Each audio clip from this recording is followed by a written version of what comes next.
But the set of experiments that this draws on that really got me going was with medical students.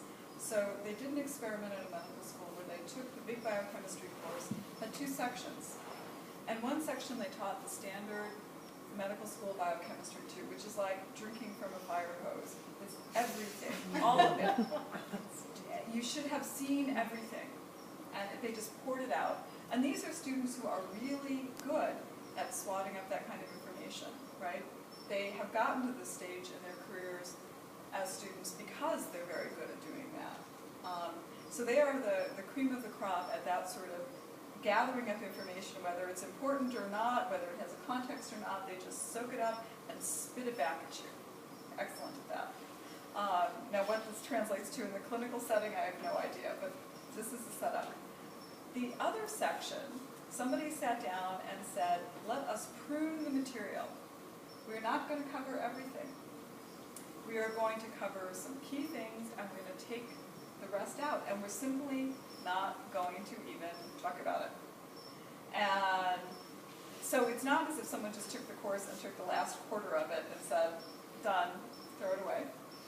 But it was a careful pruning of things. They taught both classes, and both classes had the same final exam.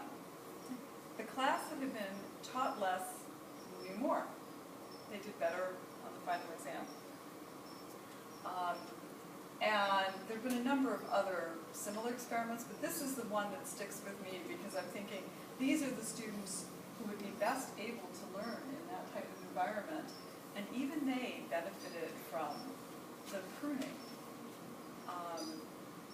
Just because, and the hard part is every time I talk to colleagues about that, they say to me, but I want them to have seen it. Even if they can't really deal with it or work with it, I want them to have seen it. And I repeat to them, you have shown it to them, but they have not seen it. And we'll talk about the experiment done at a small, good liberal arts college in Pennsylvania, not mine, where students took a general chemistry course, they did well.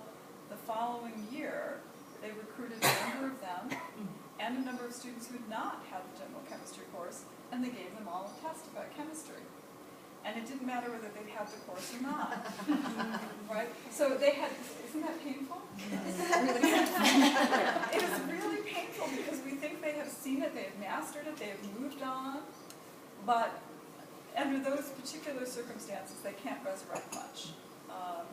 So